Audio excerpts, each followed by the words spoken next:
Get ready for the dictation. 5 seconds. Start. I would like to take the House into the history of these provisions as they were discussed in the Constituent Assembly, even at the time when the present Article 369 was being considered by the Constituent Assembly.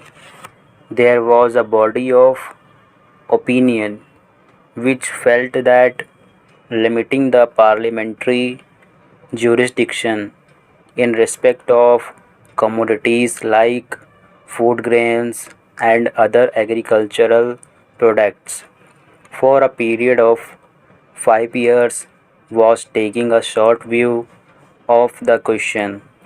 The basis of the decision of the drafting committee could be understood from para 14 of the letter written by the chairman of the drafting committee to the president of the Constituent Assembly. I am making reference to this letter of the chairman in order to point out that the recommendation of the chairman of the drafting committee to the president of the Constituent Assembly was based on a previous enactment, namely the provisions of the India within brackets central government and legislature Act of 1946, which gave life in regard to the power exercised by the central legislature over those matters for a further period when the war legislation came to an end.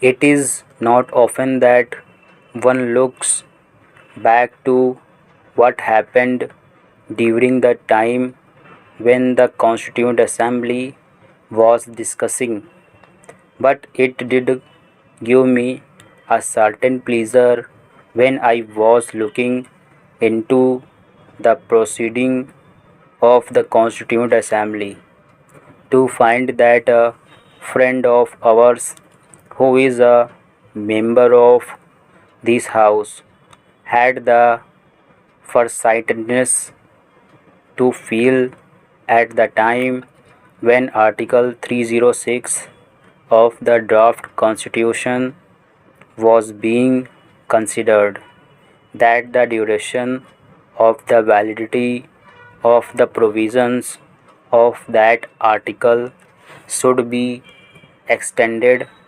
from 5 to 15 years.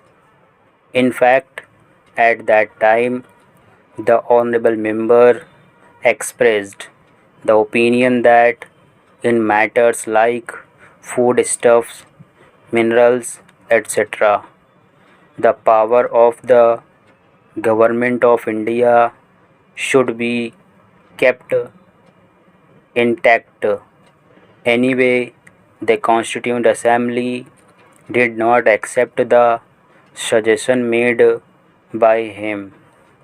Even prior to this particular article being taken up for consideration by the Constituent Assembly in the several discussions that took place in regard to the distribution of powers between the center and the states, it was felt that parliamentary control should be provided over essential commodities other than those expressly covered by item 52 list 1 and item 33 of list 3 attached to the Constitution of India.